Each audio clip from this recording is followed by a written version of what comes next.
যুক্তরাষ্ট্র থেকে সম্প্রতি পায়ে শেকল পরিয়ে শতাধিক অবৈধ ভারতীয় অভিবাসীকে ফেরানো হয়েছে। এবার সেই পদক্ষেপ নিয়েছে যুক্তরাজ্য। অবৈধ অভিবাসী ধরতে তারা বিভিন্ন ভারতীয় রেস্তোরাঁ, কার ওয়াশের দোকান, নেল পার্লারে অভিযান চালাচ্ছে। ব্রিটিশ স্বরাষ্ট্রমন্ত্রী ইউভেট কোপারের অফিসের পক্ষ থেকে জানানো হয়েছে, উত্তর ইংল্যান্ডের হাম্বারসাইড এলাকার একটি ভারতীয় রেস্তোরাঁ থেকেই 7 অবৈধ অভিবাসীকে ধরা হয়েছে।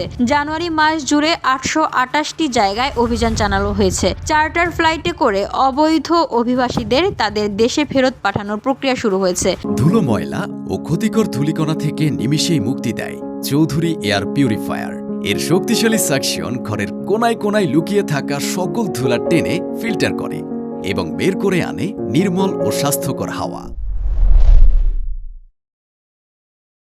ভারতীয় সংবাদ মাধ্যমগুলো জানায়, ফেরত পাঠানো অভিবাসীদের মধ্যে মাদক অপরাধ, চুরি, ধর্ষণ ও হত্যার দায়ে দোষী সাব্যস্ত অপরাধীও রয়েছে। অবৈধ অভিবাসীদের ধরতে এই অভিযান নিয়ে কুপার বলেন, তার বিভাগের ইমিগ্রেশন এনফোর্সমেন্ট টিম এই বছরের জানুয়ারিতে আগের বছরের তুলনায় 48% বেশি অভিযান চালিয়েছে। আগের বছরের তুলনায় গ্রেফতার হয়েছে 73%-এরও বেশি। তিনি জানান, এই অবৈধ অভিবাসীদের বেআইনিভাবে কাজে নিয়োগ করে তাদের শোষণ করা হচ্ছিল। গত এক মাসে 609 জন অবৈধ অভিবাসীকে ধরা হয়েছে বলে জানিয়েছেন তিনি।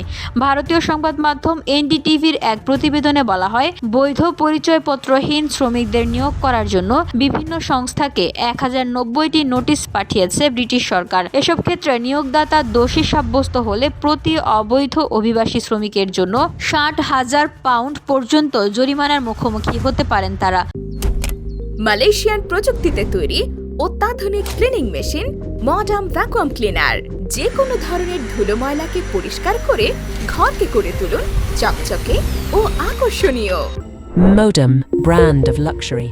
ব্রিটিশ স্বরাষ্ট্রমন্ত্রী বলেন, অভিবাসন আইন অবশ্যই মানতে হবে এবং প্রয়োগ করতে হবে। দীর্ঘদিন ধরে নিয়োগকর্তারা অবৈধ অভিবাসীদের শোষণ করে এসেছেন। অনেকেই অবৈধভাবে এখানে কাজ করতে পেরেছেন। এর জেরে মানুষের মধ্যে ঝুঁকিপূর্ণভাবে ইংলিশ চ্যানেল পার করার প্রবণতা বৃদ্ধি পাচ্ছে।